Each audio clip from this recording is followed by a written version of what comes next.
Welcome to Norwich, a city where 1,000 years of stories echo from its cobbled lanes and a vibrant presence thrives amidst medieval grandeur.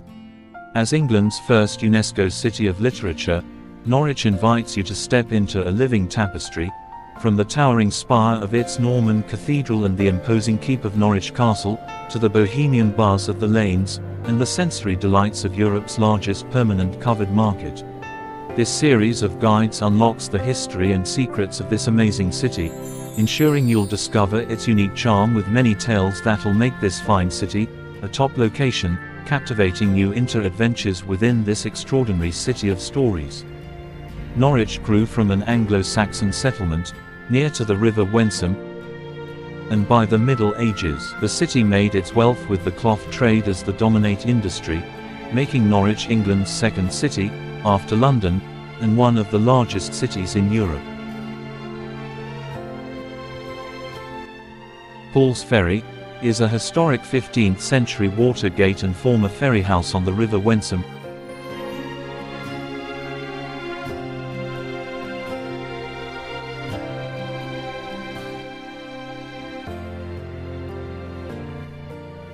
Famous as the entry point for con stone used in Norwich Cathedral's construction via a now-filled canal. It is named after ferryman John Paul, who ran the service from 1796.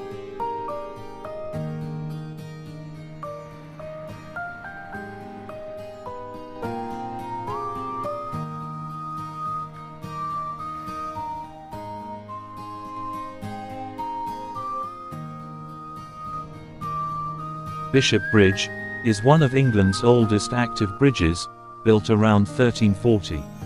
It evolved from earlier wooden crossings into a fortified stone structure with a gatehouse, which was crucial for defense and trade, connecting the city to the cathedral priory. It played an important role during Kett's rebellion in 1549. The gatehouse was removed in the late 18th century, leaving behind its iconic tower bases. The Lollards Pit Public House sits close to the site of Lollards Pit, which was created by early chalk workings. Followers of John Wycliffe, a 14th century religious reformer, who were known as the Lollards, were burned at the stake at this location for heresy in the late 14th to 16th centuries. Kett's Heights holds deep historical significance, as the headquarters for Robert Kett and his 10,000 rebels during the 1549 Kett's rebellion against land enclosures, using the strategic site near St. Michael's Chapel ruins. It is now terraced gardens which were developed by Norwich Gas Company, near to Lollards Pit, and is a lovely place to just sit looking over the city with its captivating views.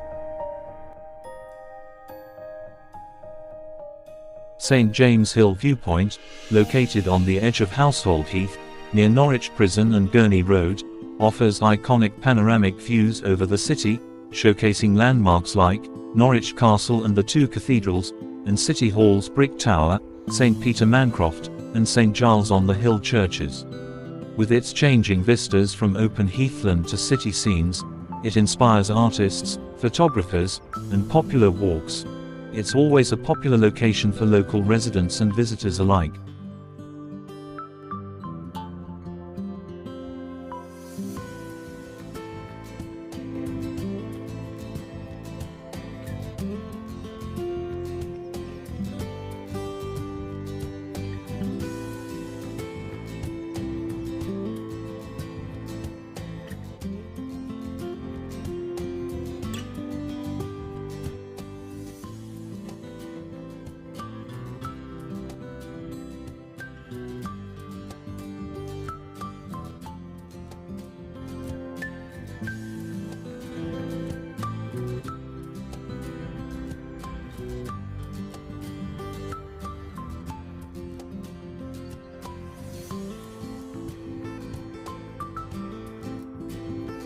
Cow Tower was built between 1398 and 1399, as one of the earliest purpose-built artillery blockhouses in England.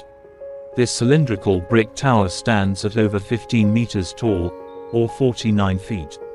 It was a critical part of the city's defences, strategically positioned to the northeast of the city, on the bank of the River Wensum, to guard the approach to the city, with guns and a garrison of gunners. It was designed to use gunpowder cannons, which at this time was new and unusual.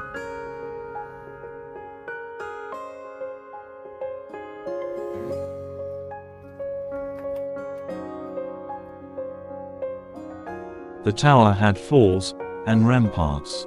Unfortunately, these have been lost over the centuries.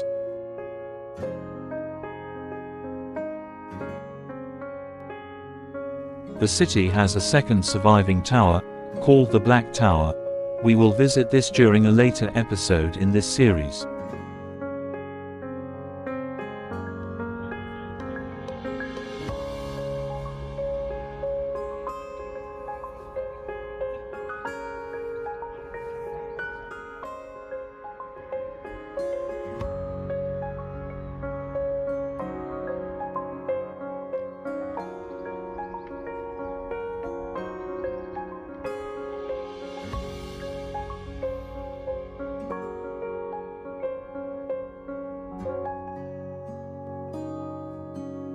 We come to the Adam and Eve Public House. The Adam and Eve Pub, located near to the Cathedral on Bishopgate, is Norwich's oldest pub, with origins as a brew house for the cathedral stonemasons from 1249. It is known for its medieval features like low beams, as well as a Flemish gable, and a Saxon well. It's also famous for its connections to Kett's Rebellion, where Lord Sheffield died, and is reputedly haunted, attracting tourists and writers. It was also the last pub in the city to serve ale directly from the barrel until 1971. The Great Hospital and St. Helen's Church were both built around 1249 by Bishop Walter de Suffield for the poor and sick priests. They were dissolved by Henry VIII during the Reformation of the 1530s. Although mostly lost over time, there are traces of the city's once mighty walls, which as here, can still be seen today. The city walls were built from 1249, and finished during the first half of the 14th century. After construction, the city contained a square mile of land, which at that time, made it larger than the City of London. Despite the city walls' great size, reaching in some places 7 meters thick and 7 meters tall, they were unable to repel invaders during Leicester's Rising in 1381, and Kett's Rebellion in 1549. The large red brick building we've just seen is the St. James Mill, which was originally built by the Norwich Cloth Company, which was founded by Samuel Bignell during the 1830s. It's one of the Norwich 12, which are the city's most significant historical landmarks. I'm showing a few of the many public houses that are dotted around the city, most of which have a long and colourful history. It was once stated that Norwich had a church for every week of the year, and a pub for every day. Unfortunately, that isn't the case now, but there's still plenty to whet your appetite and let you soak up the history as you go. The monastery situated on St. George's Street was never a medieval monastery at all. Established in the 1860s, it was a place of worship for the local Anglican Benedictine community, led by self-styled Father Ignatian. The building was originally an early 18th century 3-story red brick home, workshop and store.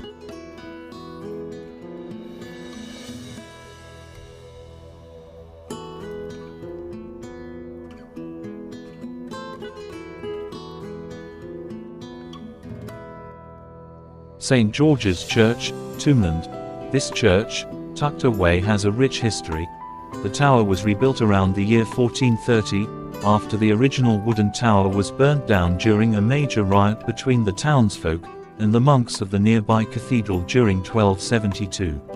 Flaming arrows were shot, causing the belfry to burn down, and a new stone tower was constructed in its place. During the Black Death of 1349, The number of local victims who died was a huge percentage of the local community for the city to bury. This area of land beside the church was used, and even today it is not to be touched or built on, as is with all mass graves from that period in history. Augustin Stewart House was built in the 16th century and is famous for its wonky appearance. It is notable as it was the headquarters for the royal troops during the Ketz Rebellion in 1549.